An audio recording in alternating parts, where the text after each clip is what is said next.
Bom dia a todos, que Jesus nos abençoe, nos ilumine, nos proteja, que a nossa fé, sempre alicerçada no conhecimento da doutrina espírita, sempre alicerçada no conhecimento do Evangelho, à luz do Consolador, nos fortaleça hoje e sempre e cada vez mais.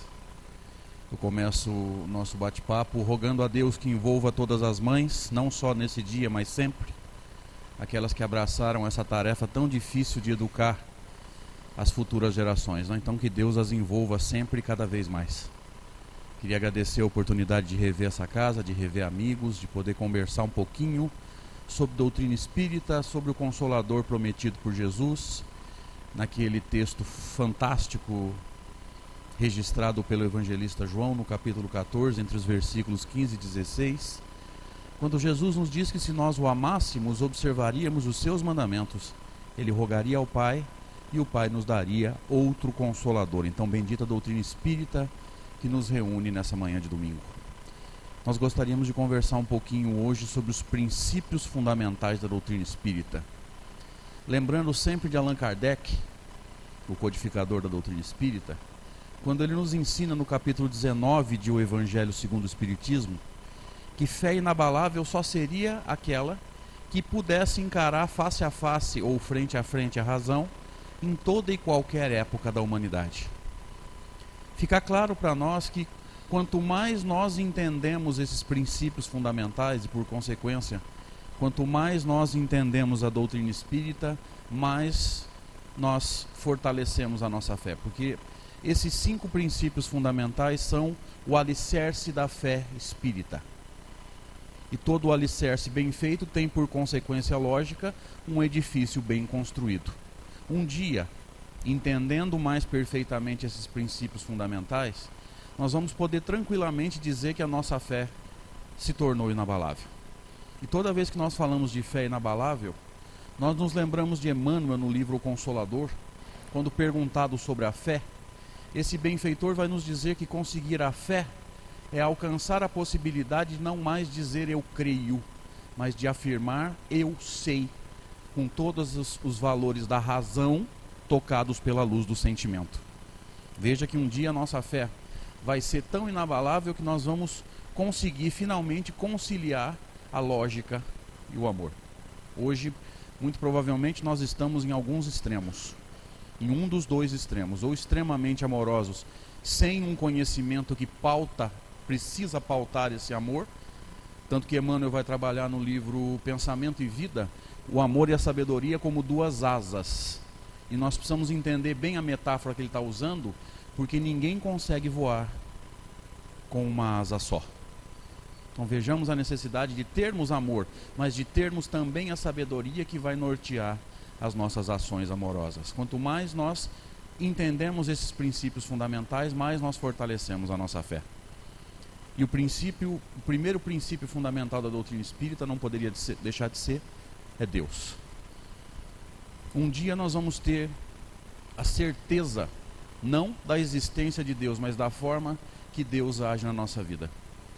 E tendo certeza dessa forma pela qual Deus age na nossa vida, nós vamos confiar cada vez mais nele. Mas nós precisamos entender urgentemente qual é o Deus que a doutrina espírita nos está ofertando já há 160 anos. E por que isso é importante? Porque nós ainda vamos encontrar pelas ruas das nossas cidades pessoas que acreditam num Deus tribal, num Deus parcial, num Deus da igreja dele. E se você se lembrou do conceito da gentilidade ou do paganismo da época dos judeus, e consequentemente da época de Jesus, certamente isso não é coincidência, porque esses judeus vêm reencarnando, e muitos deles com extrema dificuldade para se libertar desse Deus parcial. Então, se você não for daquela igreja, você não é filho de Deus, ou então você está perdido com esse Deus. Se você não for daquela igreja, daquela religião, daquela cidade, nós ainda vemos isso, daquele país, e aí nós escutamos muitas vezes a frase que Deus é brasileiro. Se você não for daquele contexto, você não seria, nessa crença, filho de Deus. Vamos colocar isso na prática na nossa vida. Alguém aqui já fez ou conhece alguém que tenha feito oração para o time dele ganhar o jogo? Olha o Deus que nós acreditamos, um Deus parcial. Quer dizer, se Deus atender o meu pedido e ajudar meu time, quem que ajuda o outro? Partindo do ponto de vista que só existe um Deus. Agora eu vou extrapolar um pouquinho esse conceito. Alguém aqui já fez ou conhece alguém que tenha feito uma prece para a seleção ganhar a Copa do Mundo? Pois é. Se Deus ajudar a nossa seleção, quem que ajuda as outras 31? Se só tem um Deus. Veja que nós viemos num conceito multimilenar, multissecular, cultuando um Deus do nosso jeito. Invertendo a profecia do Gênesis de Moisés, quando Deus teria dito assim: façamos do homem a nossa imagem e semelhança, refletindo a perfectibilidade do espírito imortal. Mas nós fizemos o contrário. Na nossa mente, nós criamos um Deus à nossa imagem e semelhança. Ou seja, nós somos tão imperfeitos e Deus é tão abstrato dentro da nossa mente limitada e imperfeita, que nós atribuímos a Deus as nossas imperfeições. Se vocês são mais ou menos como eu, um pouco estressados, um pouco desanimados às vezes, como é que é o Deus que nós acreditamos? Levemente estressado, né? Tanto que ele pega o filho dele que pisou na bola e bota no inferno. Olha o Deus que a gente vem cultuando. E eu queria perguntar para vocês, claro que de forma reflexiva, se esse Deus que pega o filho dele e coloca no tal do inferno por toda a eternidade, é compatível com a definição de Deus que os Espíritos nos deram em O Livro dos Espíritos, a inteligência suprema, a causa primeira ou primária de todas as coisas. Quem inventou essa crença no inferno ou no sofrimento eterno é uma pessoa muito inteligente. Que essa crença ainda é importante até hoje. Quantas vezes as pessoas deixam de fazer coisas erradas, não porque entenderam que era errado, mas porque tinha medo de ir para o inferno. Ainda é uma necessidade, infelizmente. Mas quem inventou essa crença no inferno é muito inteligente, mas não ama. Porque quem ama não quer ninguém sofrendo por toda a eternidade. O Deus que a doutrina espírita nos ensina foi definido, como nós já dissemos, como a inteligência suprema. Supremo quer dizer inatingível e incomparável. E isso nos remete ao capítulo 17 de O Evangelho segundo o Espiritismo, quando Kardec vai trabalhar com o conceito de perfeição, ensinando-nos que há duas formas de perfeição no universo: a perfeição absoluta e a perfeição relativa. A perfeição absoluta é exclusivamente de Deus, é um atributo do Criador. E a própria filosofia nos ensina que a criatura jamais conseguirá igualar o seu Criador. Então nós nunca seremos como Deus. Mas como nós dissemos, existe um conceito que é o trabalhado por Kardec lá no capítulo 17, chama Sede Perfeitos, que é o da perfeição relativa. Ou seja, a perfeição com a qual a criatura pode sonhar, que nós podemos almejar, e segundo a lei do progresso, todos nós vamos atingir sem exceção, cujo modelo nos foi ofertado há 2000 anos. Isso ficou muito claro na questão 625 de O Livro dos Espíritos. Qual o tipo mais perfeito que Deus tem ofertado ao homem e que deve servir de guia e modelo à humanidade? Os Espíritos respondem: vede Jesus. Jesus seria para nós, então, segundo os Espíritos, o modelo de perfeição relativa, a perfeição da criatura, com a qual nós podemos sonhar e com toda certeza, segundo a lei do progresso, registrada na terceira parte de O Livro dos Espíritos, nós vamos atingir, porque essa lei não abre exceções. Um dia nós seremos espíritos puros. Mas para que nós desenvolvamos a nossa confiança em Deus, e sempre lembrando que o conceito de fé moderno está associado à confiança, porque o conceito bíblico de fé não é confiança, é fidelidade. Quando Paulo diz que o justo viverá pela fé, ele está dizendo que será considerado justo aquele que se mantiver fiel a Deus. O conceito de fé na Bíblia é diferente do nosso. Fé hoje está associado à confiança, é fácil de entender. Se você se sentou nessa cadeira, significa que você confia nela. Se você tivesse medo de que ela fosse quebrar, você sentaria? Se você pegou o seu carro e veio para o Francisco de Assis hoje, é porque você confia no seu carro. Se você tivesse medo de ficar sem gasolina ou de quebrar, você viria com ele? Quantos atos de confiança nós já temos no dia a dia e a gente nem percebe? Isso é fé. Kardec só vai diferenciar o conceito de fé religiosa lá no capítulo 19 do Evangelho segundo o Espiritismo. Quanto mais nós entendemos Deus, claro, dentro do nosso nível evolutivo, que o Livro dos Espíritos foi claro. Kardec perguntou se seria possível para nós entendermos Deus, e os Espíritos respondem que não, que ainda nos falta um sentido, que a gente vai conquistando conforme vai se elevando espiritualmente, mas quanto mais nós vamos entendendo Deus dentro das nossas limitações, mais nós confiamos nele. Então nós precisamos entender qual é a proporção do Deus que a doutrina espírita nos vem ensinar. Ensinaram para nós, segundo a astrologia, que nós vivemos numa galáxia chamada Via Láctea. Vou trabalhar com alguns dados científicos só para a gente poder ter uma noção do que nós estamos falando. Segundo a ciência, a nossa galáxia tem algo em torno de 100 mil anos-luz de comprimento. Ou seja, se você andar na velocidade da luz, qual é a velocidade da luz mesmo, gente? Quem me ajuda? E isso, os encarnados agora? É sempre assim, principalmente um domingo de manhã frio. Quanto que é a velocidade da luz? 300 mil quilômetros por segundo. Eu tenho certeza que teu carro anda isso, não precisa nem puxar a segunda marcha. Se você andar a 300 mil quilômetros por segundo, você vai demorar 100 mil anos para atravessar essa galáxia. Então você pega 300 mil por segundo, multiplica por 60 para dar um minuto, mais 60, ou outra vez por 60 para dar uma hora, 24 para dar um dia, 365 para dar um ano, e por 100 mil. Eu duvido que o teu celular, por melhor que ele seja, faça essa conta. Isso é uma galáxia. Quantas tem no universo? Segundo a ciência, algo em torno de 200 bilhões.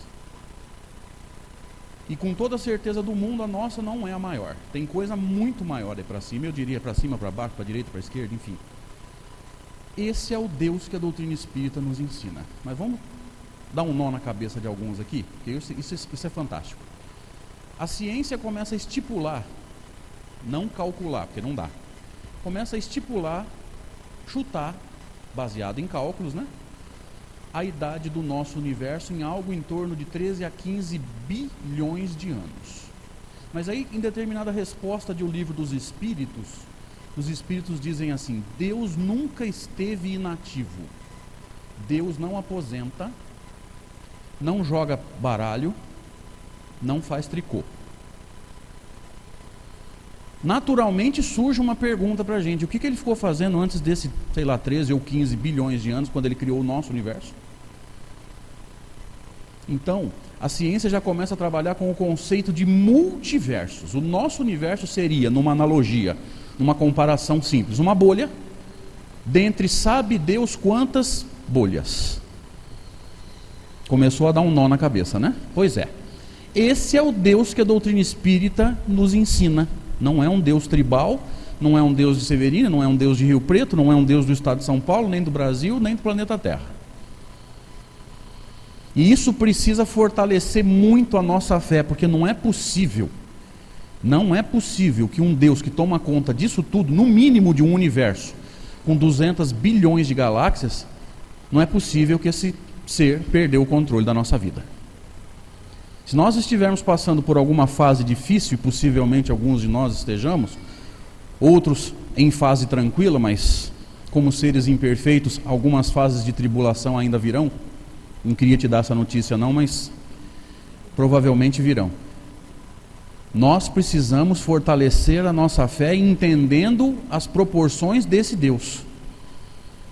Um Deus que toma conta no mínimo de um universo com 200 bilhões de galáxias não pode ter perdido o controle da tua vida ou da minha.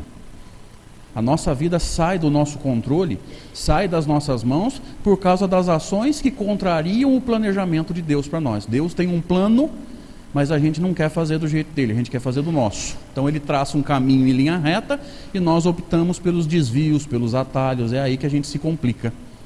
E se o nosso passado já foi delituoso, não tem como mais mudá-lo, a conjunção condicional, né, o se, ele só vale para o presente e para o futuro. Para o passado ela não vale. Se eu tivesse feito, não dá mais para fazer.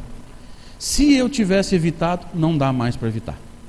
Ela vale para o presente. Se eu for por aqui, a consequência é essa. Se eu for por ali, a consequência é aquela. E vale para o futuro. Mas para o passado ele não vale. Então, se nós quisermos entender Deus, entendamos e ser cada vez mais felizes, entendamos essa dinâmica. O passado já foi plantado, não tem mais jeito. Nós estamos colhendo as consequências do passado, não tem como evitar. Nós somos frutos de nós mesmos.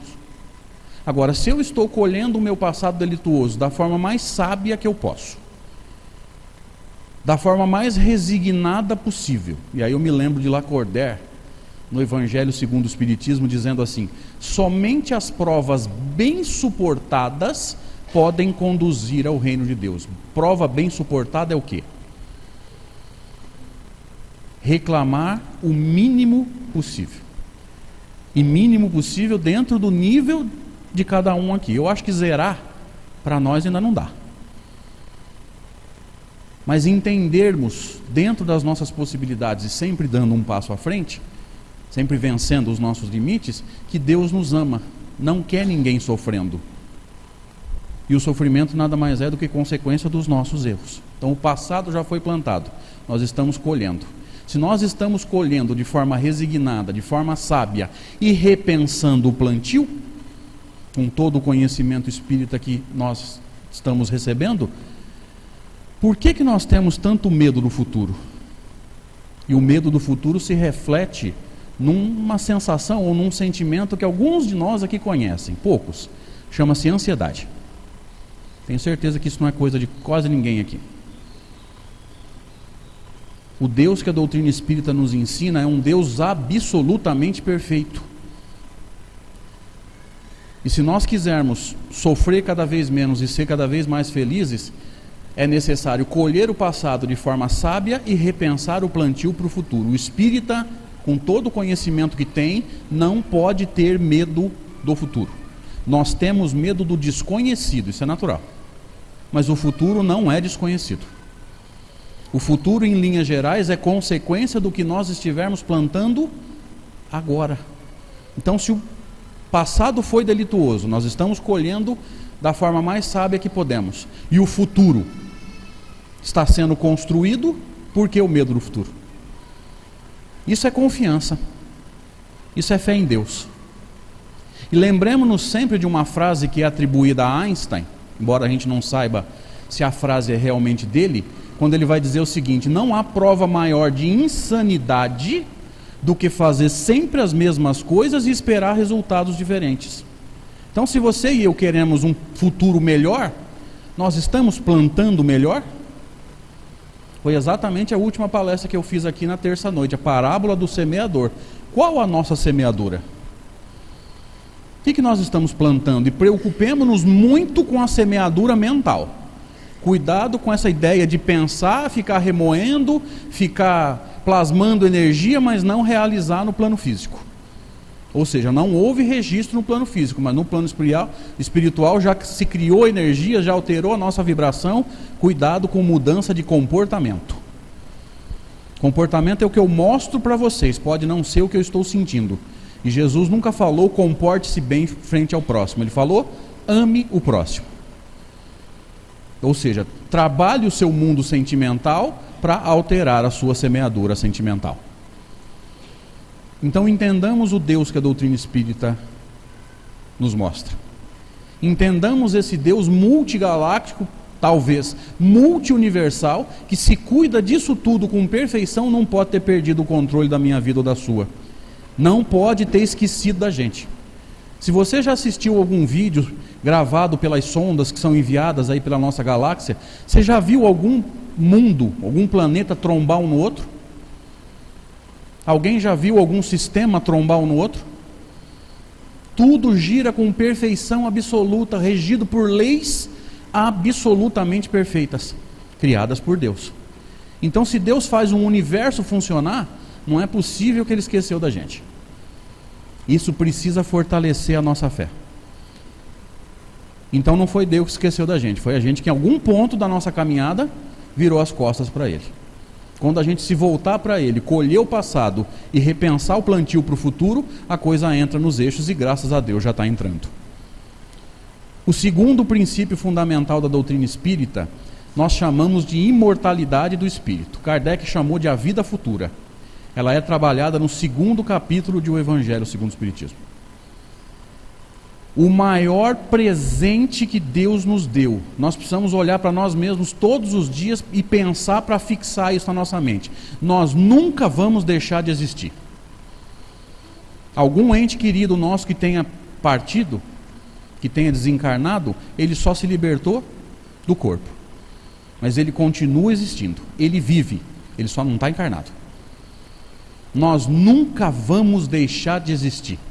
Mas nós precisamos criar um conceito em nós que não é mais o do conhecimento da imortalidade. Conhecimento da imortalidade todos nós temos, inclusive quem não é espírita. Porque se as pessoas acreditam que aquele que foi bonzinho foi para o céu e aquele que não foi bonzinho foi para o inferno, significa que para eles, de uma forma distorcida, o espírito é imortal. E quanto tempo ele vai ficar no inferno? A eternidade. Quanto tempo ele vai ficar no céu? A eternidade. Então eles não têm problemas em saber da imortalidade. A dificuldade é entender a imortalidade. E entender a imortalidade é muito mais importante do que a gente pensa. Por exemplo, para quem estuda a mediunidade, não adianta você trabalhar o terceiro princípio fundamental, que é a comunicabilidade, sem que a pessoa tenha um bom entendimento do segundo, que é a imortalidade. Sabe por quê? Porque quem acredita que o bonzinho foi para o céu jamais vai entender mediunidade, porque quem está no céu não se comunica através de médium.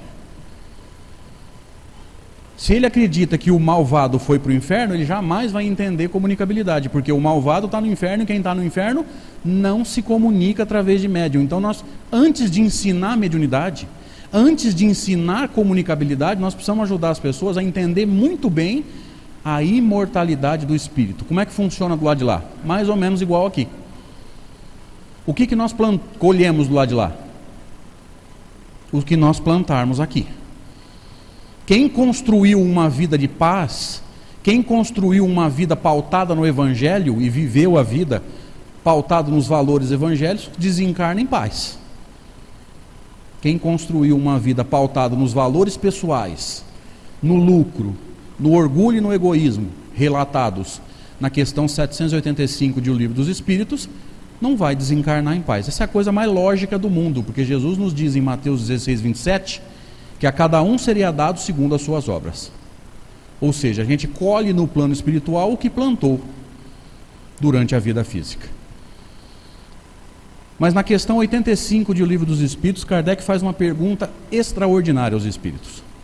Qual dos dois mundos, o mundo físico ou o mundo espiritual, é o principal na ordem das coisas? Os espíritos respondem o que mesmo? O mundo espiritual, porque ele preexiste e sobrevive a tudo. Colocando numa analogia, se você mora em Rio Preto, sai daqui e vai para a praia, fica lá um tempo, um fim de semana, uma semana, 2 semanas, enfim, você vai tirar férias, você vai passear, mas você fica lá ou você volta, se você mora em Rio Preto? Você volta? Pois é. O plano espiritual é a tua cidade. A encarnação dentro dessa analogia é o teu passeio. Calma, vou explicar. O mundo espiritual é o mundo real, é o mundo verdadeiro. A gente passa por aqui para passar por algumas provas, no nosso caso, para expiar erros do passado, mas nós não somos corpos que vão morrer. Nós somos espíritos que vão desencarnar. E a pátria mãe, o mundo verdadeiro é lá. E parece assim que é difícil para as pessoas entenderem isso, porque elas estão tão acostumadas a viver a vida no automatismo. E toda vez que a gente fala de automatismo, eu me lembro de Paulo de Tarso. Desperta, ó tu que dormes. A gente está tão acostumado a viver a vida no automatismo e correr atrás de coisas para a matéria, que é difícil ter aquilo que nós chamamos há alguns minutos de consciência de imortalidade. Nós só temos conhecimento. A gente sabe que é imortal, mas não tem consciência de imortalidade. Consciência de imortalidade significa mais ou menos o seguinte: se eu sou imortal, essa imortalidade tem que ter alguma consequência. E talvez, para nós espíritas já não é talvez, é uma certeza, A minha felicidade futura depende do que eu estiver plantando hoje. Isso é consciência de imortalidade. Isso é entendermos que essa imortalidade tem consequências para nós. A gente está vivendo a vida no automático, nós não estamos nem repensando o plantio. Com todo o conhecimento espírita que a gente tem, a gente ainda vai viver no automático. E quebrar esse automatismo e chamar, pegar as rédeas da nossa vida, ou em outra metáfora, pegar o volante da nossa vida para nós é uma urgência. A gente ainda está vivendo naquele automatismo. Acorda porque tem que acordar, ninguém vive dormindo. Toma café porque tem que tomar. Vai trabalhar porque tem que trabalhar. E aí eu perguntaria aqui, quantos daqui fazem o que gostam? Saem de casa para trabalhar felizes da vida. Meu Deus, muito obrigado, mais um dia. Vou lá, vou abraçar todo mundo, vou ser feliz, eu faço o que eu gosto. E quantos daqui vão trabalhar porque tem que trabalhar? Se pudesse, não iria. Olha o automatismo. Não tomou as rédeas da vida ainda. Nós nunca vamos deixar de existir. A gente não pode passar a nossa imortalidade toda nesse automatismo. Uma hora a gente vai ter que sair dele. E quebrar essas amarras do automatismo às vezes dá muito trabalho. Porque às vezes a gente abre mão de ter as rédeas da nossa vida na nossa mão para evitar fusão com algumas pessoas que nos cercam, que reencarnaram junto a nós. Mas tenhamos, a partir de agora, com o conhecimento espírita, não só conhecimento de imortalidade, tenhamos cada vez mais consciência de imortalidade. Entendamos as consequências da imortalidade na nossa vida. Nós nunca vamos deixar de existir. Nós vamos reencarnar, desencarnar. E é bom a gente pensar também nas consequências do que os espíritos responderam para Allan Kardec na questão 85. Porque se eles disseram que o mundo espiritual preexiste a tudo, significa que nós viemos de lá. E sobrevive a tudo, significa que nós vamos voltar para lá. Mas esse sobrevive a tudo nos dá abertura para reflexões mais profundas. Todos nós sabemos que não tem a menor chance do mundo acabar. Porque se Kardec nos revela, através dos ensinos dos espíritos, que todos os planetas passam pelas 5 fases, lembra? Mundos primitivos, expiação e provas, regeneração, mundos felizes e mundos celestes. Se todos os planetas passam pelas 5 fases, e nós estamos passando da 2ª para a 3ª ainda, significa que o mundo vai acabar? E nós estamos morrendo de medo do mundo acabar. Eu diria que ainda existem espíritas com esse medo. Mas eu vou fazer uma reflexão um pouco diferente, tá? Não vai acabar, fiquem tranquilos. Mas, e se acabar? Falta planeta para você reencarnar? Só no nosso sistema tem mais 8. Só na nossa constelação tem vários sóis, e cada sol com um tanto de planeta. Quantos planetas tem na nossa galáxia, gente? Bilhões. Nós estamos com medo de um acabar. Olha como que a gente não confia em Deus. A gente entendeu que o universo é não tem nem termos para a gente definir o seu tamanho.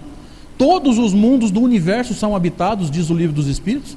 Aqueles que não têm vida física, têm vida espiritual. E a gente está com medo de um planeta acabar. Não vai, mas se acabar, o plano espiritual não é afetado em nada. E planeta para a gente reencarnar não falta, fica tranquilo. Qualquer coisa que acontecer na transição planetária, o máximo que pode acontecer é a gente desencarnar. Olha que boa notícia. Isso é consolador. Você desencarna, mas já você encarna de novo. E vamos vivendo a vida com dignidade.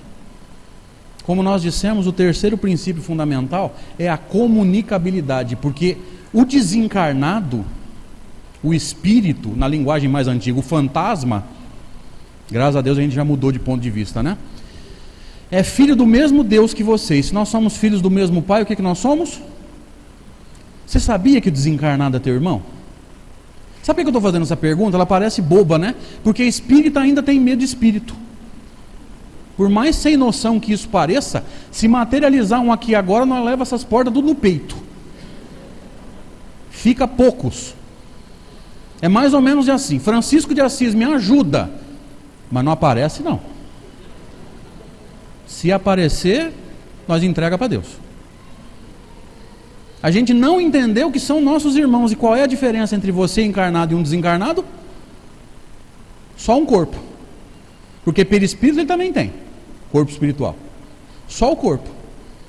Que, diga-se de passagem, eu não sei se você sabia, desculpa te dar essa notícia, esse corpo que você tem, mais cedo ou mais tarde, vai morrer. E você e eu vamos desencarnar. E eles vão passar para cá. Então nós só vamos inverter a posição. E os dois planos nunca estiveram isolados. Por isso nós vamos falar de comunicabilidade nesse momento.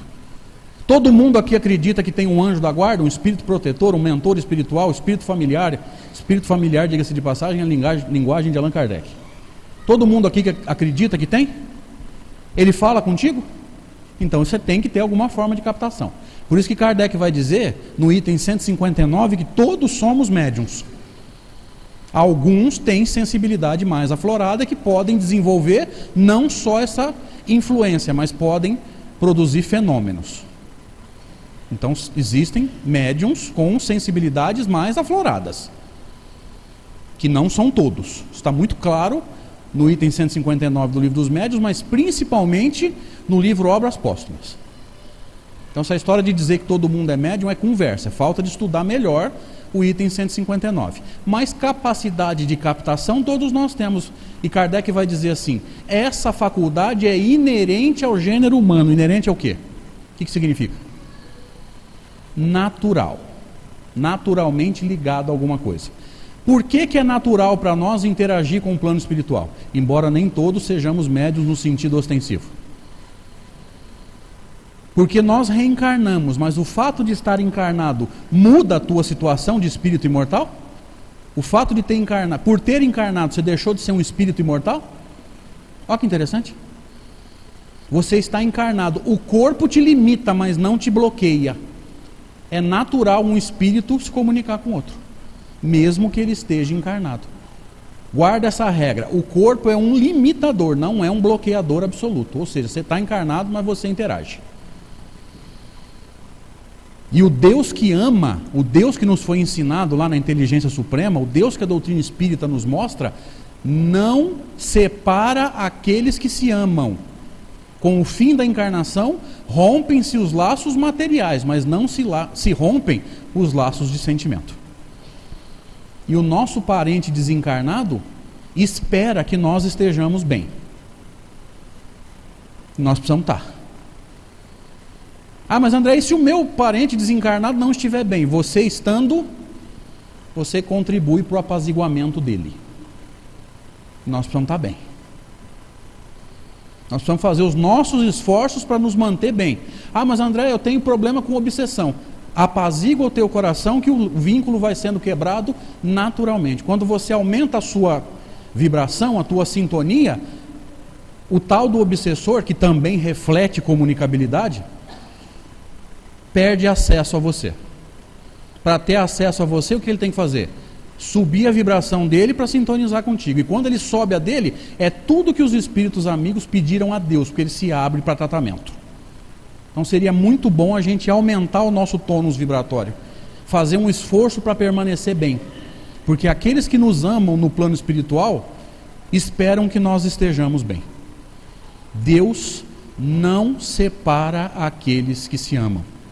A separação é apenas vibratória. Ele pode estar do nosso lado, calma, não precisa correr. Nós temos muito disso ainda, né?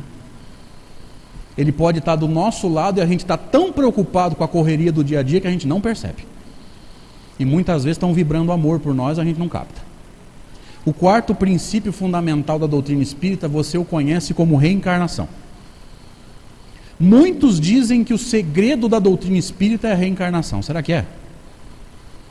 Lá no capítulo 2 do Evangelho segundo o Espiritismo, quando Kardec vai falar sobre a vida futura, nós chamamos de imortalidade do espírito, ele vai dizer assim: esse dogma, que é a vida futura, é o ponto central ou o ponto-chave da doutrina de Jesus. É fácil de você entender por que a imortalidade é a chave do conhecimento espírita. Se o espírito não fosse imortal, ele se comunicaria? Se com a morte do corpo o espírito não existisse mais, seria possível se comunicar? Então, por lógica, a comunicabilidade é consequência da imortalidade. Faz sentido? Se o espírito não fosse imortal, ele reencarnaria? Sim ou não? Por lógica, não.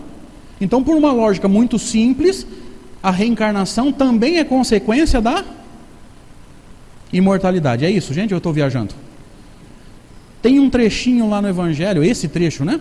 Esse dogma é o ponto central da doutrina de Jesus. Se é o ponto central da doutrina de Jesus, tem que ser o ponto central da doutrina espírita também.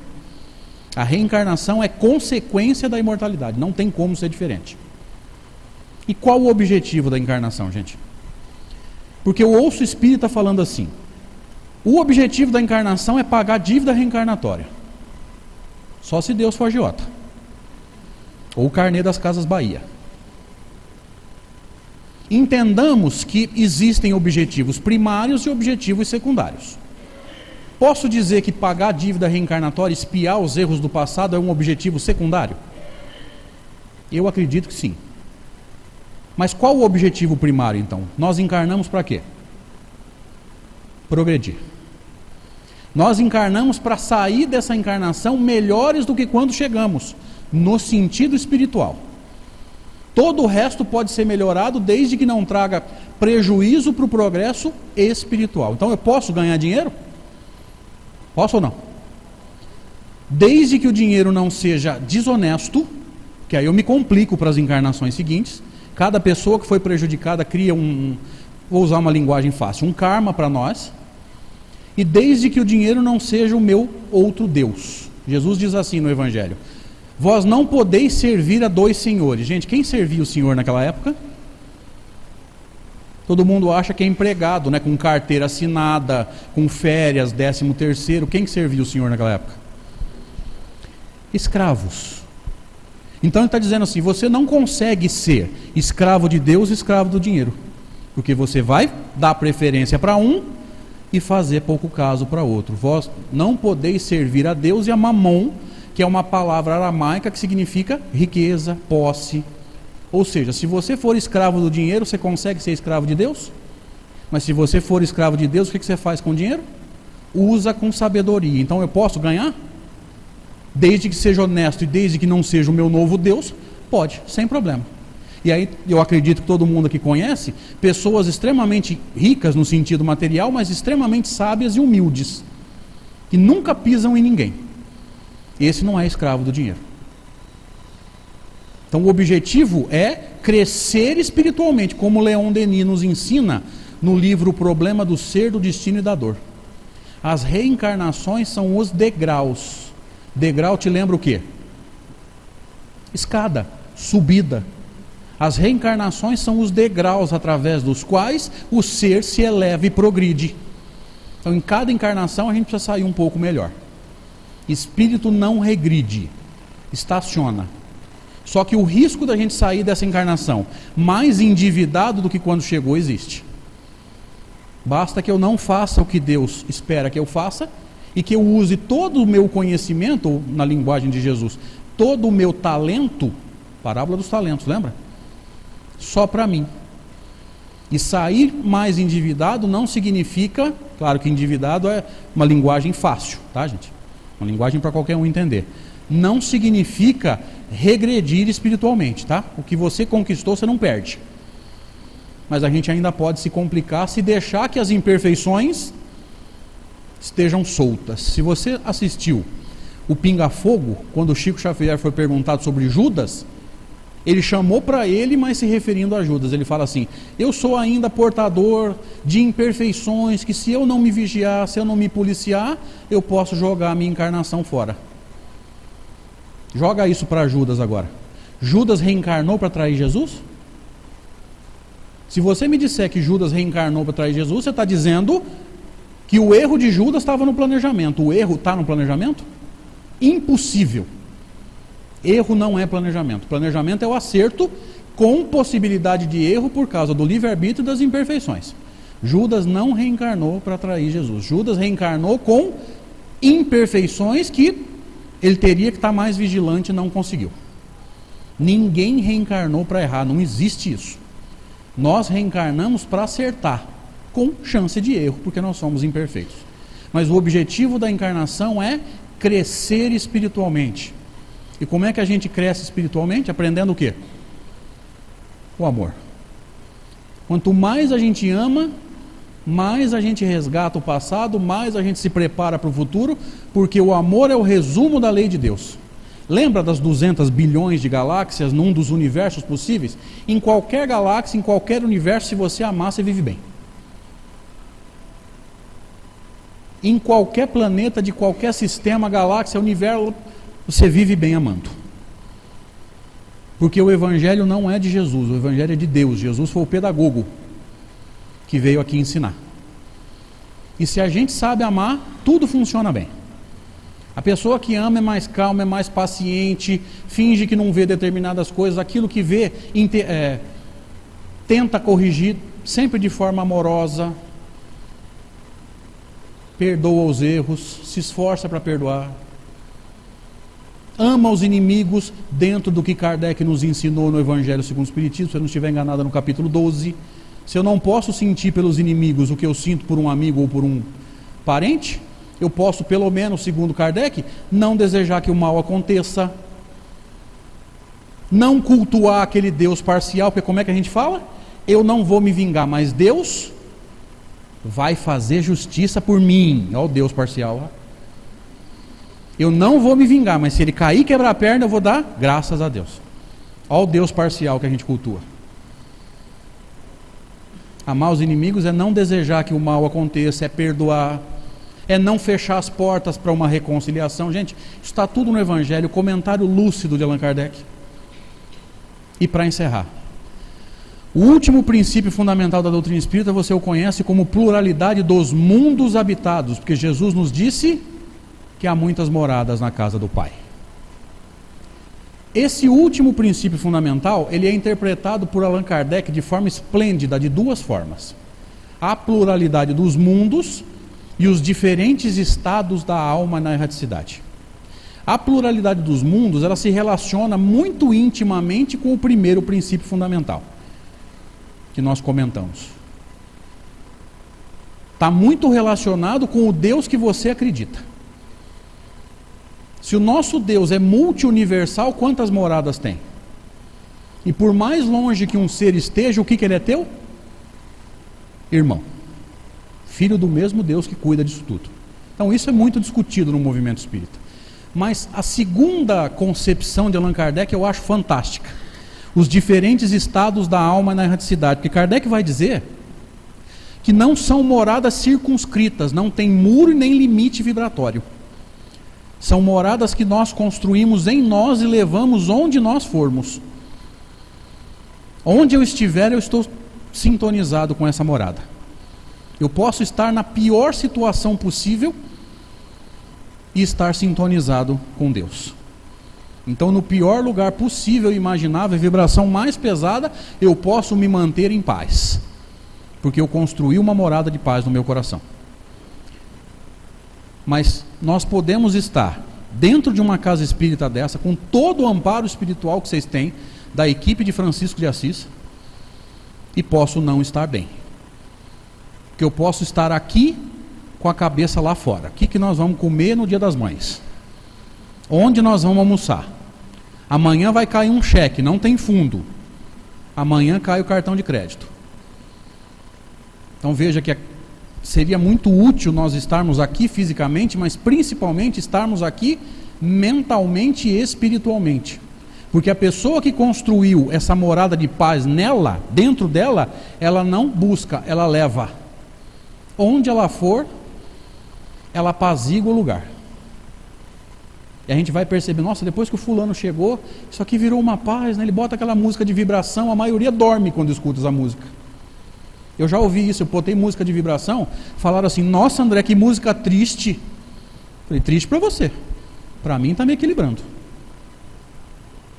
São moradas que nós levamos, porque nós não construímos fora, nós construímos dentro. Nós vimos isso muito claramente no livro Nosso Lar, e principalmente no filme, quando a equipe socorrista vai às zonas inferiores socorrer o espírito André Luiz.